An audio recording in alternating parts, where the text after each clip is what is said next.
नमस्कार, फाइनेंशियल बकवास में आपका स्वागत है। तो इस वीडियो में हम बात करेंगे कि 7 गलतियाँ जिससे आपको आयकर विभाग का नोटिस आ सकता है। जो लोग भी कमाई करते हैं, उनके लिए आईटीआर फाइलिंग एक बहुत ही महत्वपूर्ण ज़िम्मेदारी है। सबसे पहली और महत्वपूर्ण ज़िम्मेदारी है कि वे अपना आईटीआर सही समय पर फाइल करें। आईटीआर फाइल करते समय कुछ कॉमन गलतियाँ होती हैं, जिन्हें हर हाल में नहीं करना चाहिए। तो यहाँ हम बात करेंगे उन गलतियों की जिसके कारण आपको आयकर का नोटिस आ सकता है। तो पहली गलती होती है कि गलत आईटीआर फॉर्म भर देना। तो हर वर्ष आयकर विभाग रिवाइज्ड आईटीआर फॉर्म निकालता है, जिसके एलिजिबिलिटी क्राइटेरिया अलग अलग होते हैं। आपको कौन से आईटीआर फॉर्म उपयोग करना है, यह आपको विभिन्न आय के स्रोतों पर निर्भर करता है। ये आईटीआर फॉर्म हर वर्ष रिवाइज्ड होते हैं, और ये जरूरी नहीं कि जो आईटीआर फॉर्म आपने पिछले वर्ष भरा था वही आईटीआर फॉर्म इस वर्ष भी भरना है।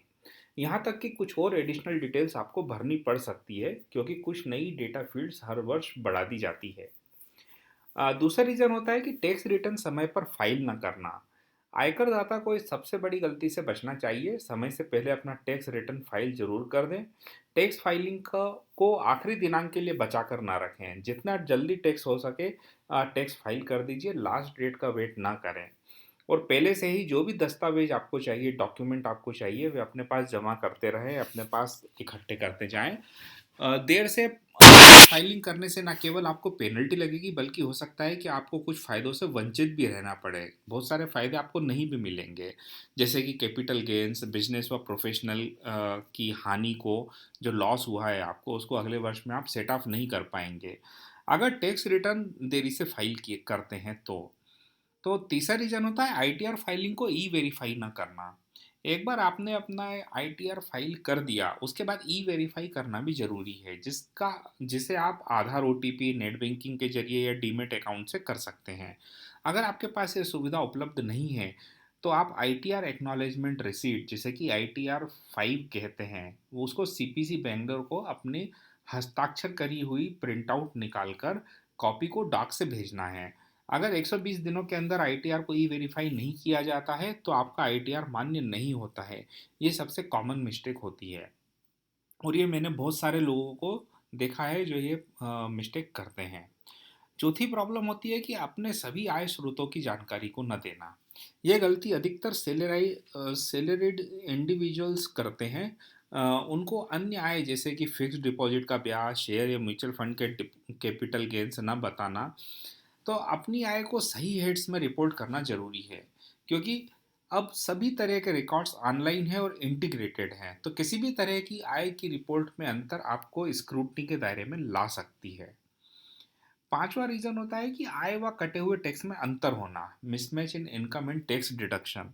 तो जब भी आपका कोई टैक्स डिडक्ट होता है, तो फॉर्म 26 एएस में आ जाता है। तो फॉर्म 26 एएस जो होता है, वो टैक्स क्रेडिट का कंसोलिडेटेड स्टेटमेंट होता है, जिसमें जितना भी टीडीएस विभिन्न आय स्रोतों से आपके पैन पर कटा होता है वे दिखाता है। यह आप आयकर विभाग की वेबसाइट पर लॉगिन करके डाउनलोड कर सकते हैं। आईटीआर रिटर्न फाइल करने से पहले यह जरूरी है कि आप अपना कटा हुआ टैक्स, जो कि 26 एएस में दिखाया है, वह आपके रिटर्न से मिलना चाहिए। जैसे कि सैलराइड इंडिविजुअल के लिए 16 और 16 ए फॉर्म में कटा हुआ आयकर फॉर्म 26 एएस से मिलना चाहिए। तो वो सेम टू सेम होना चाहिए, फिगर में अंतर नहीं होना चाहिए। अगर इसमें किसी भी प्रकार की गड़बड़ है, तो आप अपने नियोक्ता यानी कि एम्प्लॉयर को ठीक करने के लिए बता दें, अगर उनकी तरफ से गलती है तो। फिर छठा रीज़न होता है कि अपनी पिछली नौकरी की आय को आईटीआर में भरना भूल जाना। तो क्या होता है, प्राइवेट में हम लोग जॉब बदलते रहते हैं। तो जब जॉब बदलते हैं, तो आप जो है, ये आपकी जिम्मेदारी होती है कि आप पुरानी जो एम्प्लॉयर है, जो नौकरी है, उसका भी इनकम जो है अपने आईटीआर में बताएं। तो जब भी आप अपनी नौकरी बदलते हैं, तो आपको नए नियोक्ता यानी कि एम्प्लॉयर को पुरानी आय को ध्यान में रखकर आपकी सैलरी से आयकर नहीं काटते हैं। तो जिससे क्या होता है कि टैक्स की छूट की गणना दो बार हो जाती है। इससे आयकर की गणना में बहुत बड़ा अंतर आ जाता है।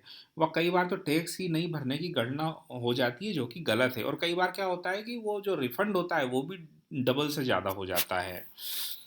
सातवां जो है, अपने उपयुक्त तो टैक्स कटौतियों को क्लेम ना करना। कई बार पता ना होने के कारण आयकर दाता उपयुक्त टैक्स कटौतियों को क्लेम करने से रह जाते हैं। जैसे कि आपने अपने इन्वेस्टमेंट को के प्रूफ जो है अपने एम्प्लॉयर को नहीं दिए, नियोक्ता को नहीं दिए, जिससे आपके फॉर्म 16 में वो जानकारी आती ही नहीं है। फिर भी अगर आपने इन्वेस्टमेंट के प्रूफ अपने नियोक्ता को नहीं दिए, तो टैक्स फाइल करते समय आप ये इन्वेस्टमेंट डिक्लेयर कर सकते हैं। बस आप अपने पास उन इन्वेस्टमेंट के प्रूफ अपने पास ज़रूर रखें। अगर भविष्य में आयकर विभाग उसकी जानकारी मांगे तो आप उन्हें दे सकें।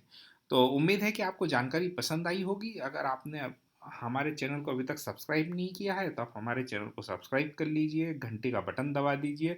और अगर आपको कोई समस्या है किसी भी बारे में, तो आप हमें कमेंट करके पूछ सकते हैं, तो हम कमेंट का जवाब दे देंगे। धन्यवाद।